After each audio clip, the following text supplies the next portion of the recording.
플러싱을 관통하는 길이 노던 애버뉴라면, 제가 전에 살았던 이 테너시주 멤피스의 노던 애버뉴와 같은 길, 바로 포플러 애버뉴였습니다.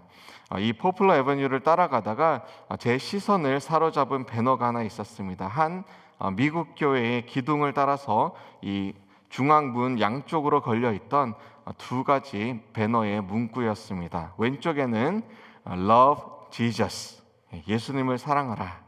그리고 오른쪽에는 당연히 Love Others라고 적혀 있을 거라 하고 보았는데, 오른쪽에는 이 Love Like Jesus라고 적혀 있었습니다. 그 탁월한 문구 선택에 저는 지금도 그 배너의 문구를 이렇게 종종 떠올리곤 합니다. 예수님을 사랑하십시오. 그리고 예수님처럼 사랑하십시오. 오늘 2장 1절로 11절의 중심 내용은 바로 이 예수님처럼 사랑하라는 것입니다. 예수님처럼 사랑하십시오. 너무나 많이 들었지만 우리에게 오늘도 너무나 어려운 과제, 예수님처럼 사랑하십시오. 예수님은 1절과 2절에 요한이 기록한 대로 이 대언자요, 그리고 화목제물이 되셨습니다. 대언자라는 말은 이 헬라어로 파라클레토스, 곧 어떤 사람을 돕기 위해서 부름을 받은 자를 뜻합니다. 예수님은 하나님 앞에서 믿는 자를 위한 중보 사역을 오늘도 하고 계십니다. 스스로 죄를 깨끗이 할 수 없는 자들, 그들 가운데 예수 그리스도의 보혈의 능력을 믿는 자들, 예수님을 구주로 모시고 오늘도 살아가는 그 예수님의 자녀들을 위해서 오늘도 변호사와 같이 이 대변인으로 하나님께 죄사함을 간구하면서 하나님과 인간 사이에 막힌 담을 헐어주고 계십니다. 그것이 예수님께서 우리를 사랑하는 방식이며, 또 우리가 예수님처럼 세상을 향해서 예수님과 같이 그렇게 사랑하도록 부르심을 받은 이유입니다. 예수님은 온 세상을 위한 화목제물이 되셨습니다. 세상은 나만 잘 되면 돼 라는 그런 이기적 욕망을 가지고 살아갑니다. 내가 어떤 사람인데, 내가 얼마나 위대한 일을 이루었는데 나를 좀 알아봐줘, 나의 능력이 이렇게 대단해. 예수님을 믿는 자들도 별반 다르지 않습니다. 하나님께 구원받은 존재이지만 여전히 하나님의 사랑을 독차지하고 싶은 그런 마음이, 그런 욕망이 우리 안에도 도사리고 있습니다. 내 방식이 옳다라고 주장하며 다른 사람도 나를 인정해 주기를 바랍니다.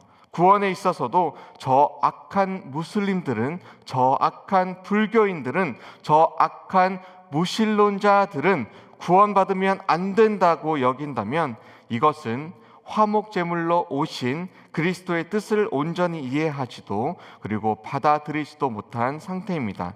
예수님은 저와 여러분들, 구원받은 백성들을 위할 뿐만이 아니라 앞으로 구원받아야 될 온 세상의 죄를 지시기 위해 오셨음을 오늘 본문 1절과 2절에서 분명히 우리에게 기록하고 있습니다.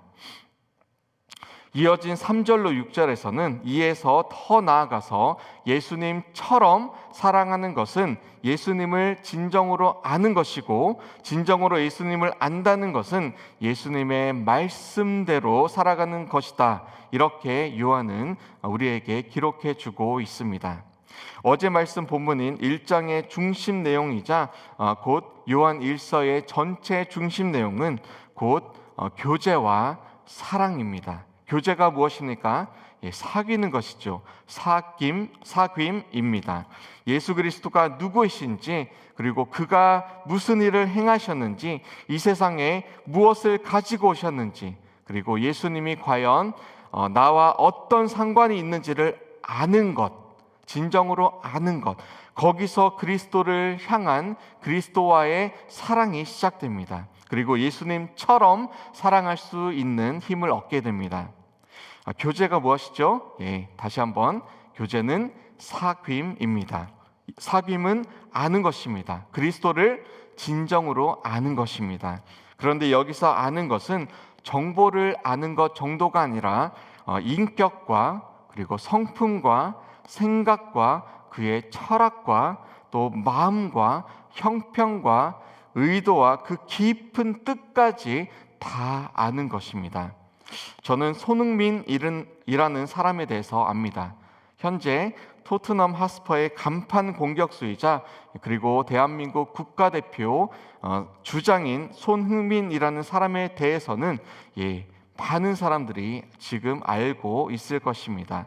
하지만 그가 진정으로 어떤 사람인지에 대해서는 혹은 그와 저의 관계가 전혀 없기에 또 결정적으로 그는 저를 모르기에 깊은 사귐의 알은 전혀 없는 그런 관계입니다. 한마디로 아무 관계도 아닙니다. 그런데 예수님과는 다르죠. 저는 예수님에 대해서 아는 정보도 물론 많이 있지만 예수님과는 사귐의 깊은 관계가 있습니다. 그가 누구이신지, 나를 위해서 무슨 일을 행하셨는지, 지금은 어디에서 무엇을 하고 계신지, 또 그리고 영원이라는 시간 속에서 나와 어떠한 관계로 살아가게 될 것인지 저는 말씀을 통해서 분명히 알고 있습니다. 그를 믿고 내 주인으로 영접한 이후에는 날마다 그리스도와 연합한, 이제는 한 몸이 된 그런 상태로 살아가고 있습니다. 그의 말씀이 제 삶 속에서 이루어지기를 소망하면서 오늘도 주님 안에서, 또 주님 내 안에서 그렇게 죄와 사망의 그림자로부터 벗어나서 참된 빛 가운데 살아가는 그런 아름다운 여정을 주님과 함께, 주님을 아는 깊은 사귐 속에 그렇게 살아가고 있는 것입니다. 인간에게는 이 주님 안에서 날마다 두 가지 선택이 있습니다. 계명을 지키는 것 혹은 계명을 지키지 않는 것. 믿지 않는 사람들에게는 이 계명을 지키지 않는 것이 아무런 걸림이 되지 않습니다. 사망의 길로 이미 달려가고 있는데 그 어떠한 것도 걸림돌이 될 수가 없겠죠. 하지만 하나님을 믿는 자, 곧 하나님의 백성들에게는, 저와 여러분들에게는 이 계명을 지키는 것과 그리고 계명을 지키지 않는 것에는 정말 큰 차이가 있습니다. 아담과 하와가 하나님의 말씀대로 살아가던 그 시절에는 이 관계에 온전함이 있었고 친밀한 사귐이 있었습니다. 하지만 선악과를 따먹은 후에 인간의 의지로 계명을 어긴 것이 되었고, 이는 관계의 단절 그리고 사귐의 실패로 귀결이 되었습니다. 지금 저와 여러분들에게는 계명을 지킬 능력이 주어졌습니다. 첫째는 하나님의 말씀을 우리가 매일매일 알아가고 있습니다. 둘째는 이 말씀이신 예수 그리스도가 저와 여러분들 안에서 살아가고 계십니다. 대언자로 계십니다. 그리고 셋째는 보혜사 성령님께서 우리와 늘 함께 동행하여 주고 계십니다. 우리를 오늘도 돕고 계십니다. 죄를 짓지 않기를 원하십니까?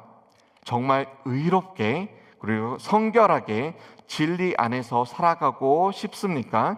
그렇다면 우리 안에 정말 간절한 그런 마음으로 하나님의 말씀을, 계명을 날마다 심으면서 그 말씀을 깊이 주야로 묵상하면서 그 말씀이 우리를 다스리도록 시간마다 그리고 순간마다 하나님의 도우심 가운데 살아가도록 그렇게 주님 앞에 간절한 마음으로 한번 서 보십시오. 우리 주님께서 도와주실 것입니다.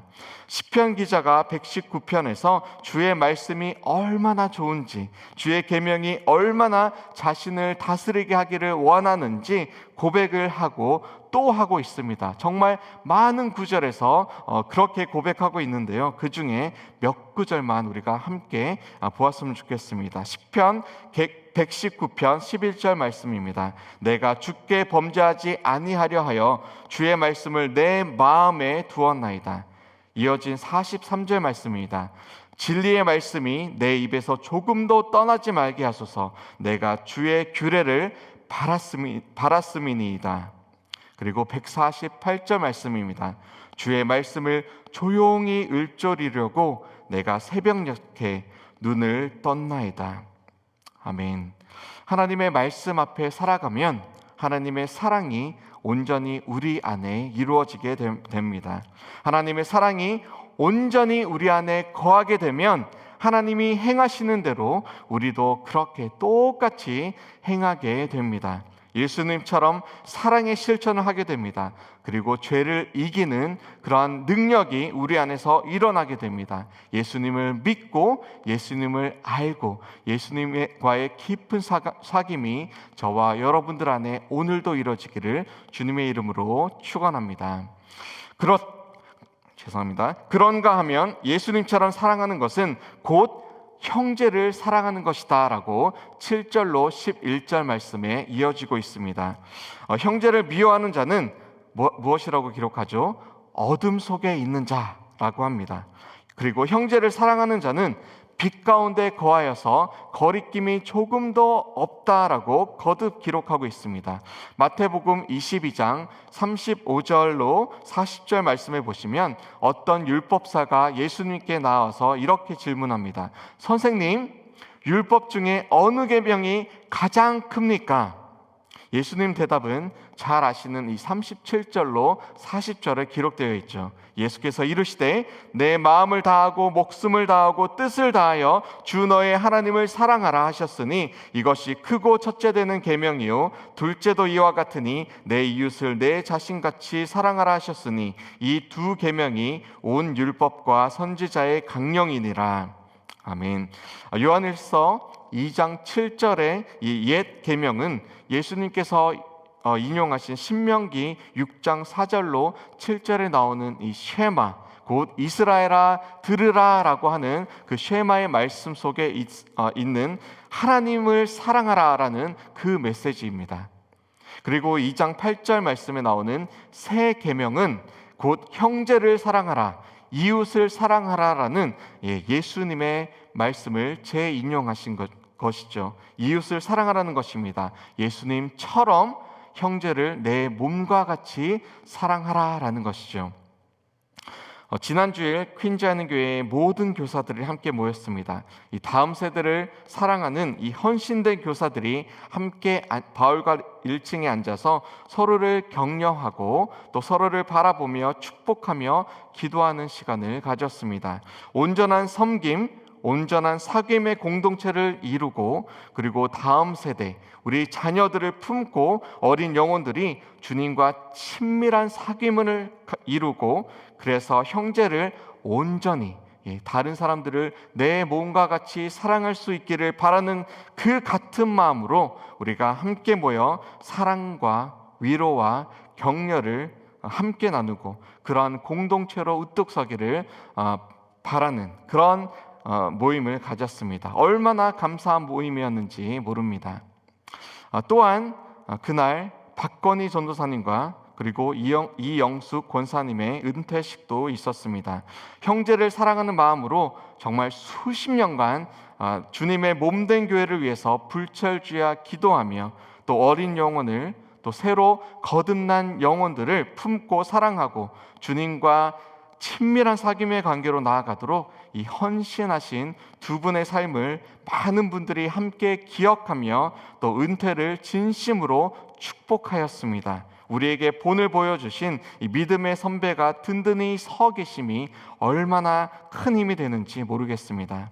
그리스도와의 사귐의 본을 보여주셔서 이곳을 빌려서 참 감사하다 말씀 전하고 싶습니다. 특별히 우리 안에 이 전도사님과 그리고 권사님의 지난 수십 년간의 행적처럼 우리 안에도 사랑의 눈이 또 사랑의 마음이 가득하기를 바랍니다. 교회를 오래 다니다 보면 다른 사람의 그리고 나 자신의 흠과 티가 많이 나타나기도 또 많이 발견되기도 합니다. 하지만 예수님처럼 정말 사랑하고 싶다면 우리가 사랑의 눈으로 바라보고 그리고 이해하고 또 정말 넉넉한 마음으로 그렇게 우리가 품고 격려해 주시길 바랍니다. 비판이 아닌 사랑과 배려로 다가갈 때 상대방이 변하게 됩니다. 이것이 거리끼는 것을 제거하는 방법입니다. 세찬 바람을 불어서 외투를 벗기는 것이 아니라 뜨거운 사랑이 넘쳐나는 그러한 햇볕을 강하게 쬐어서 외투를 자연스럽게 벗기듯 우리의 뜨거운 사랑으로 우리의 형제를, 우리의 이웃을 사랑하는 저와 여러분들이 다 되시기를 축원합니다. Love Jesus, 그리고 Love like Jesus. 예수님처럼 사랑하는 저와 여러분들이 되시길 바랍니다. 사랑의 주님이 이 땅에 오셨습니다. 그 한없는 사랑 베푸시고 온 세상 아기를 다 품어 주셨습니다. 그 주님을 뜨겁게 사랑합시다. 그리고 내 이웃을 예수님께서 사랑하신 것처럼 우리도 예수님처럼 이웃을, 우리의 형제를, 내 옆에 있는 우리의 교우들을, 우리의 가족들을 뜨겁게 사랑합시다. 그래서 주님의 크신 사랑이 저와 여러분들을 통해서 오늘도 우리 이웃에게, 우리 형제에게 퍼져나가기를 주님의 이름으로 다시 한번 축원합니다. 우리 함께 기도하시겠습니다. 하나님 감사합니다.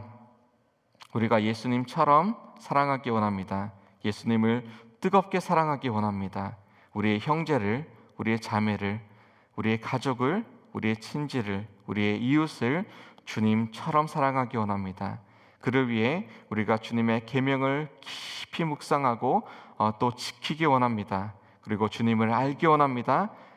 그리고 빛 가운데 거하기 원합니다. 주여, 오늘도 함께하여 주시옵소서. 대변자로 또 우리를 인도하는 그 주님으로, 화목제물로 오늘도 함께하여 주시옵소서. 감사드리며 예수 그리스도 이름으로 기도합니다. 아멘.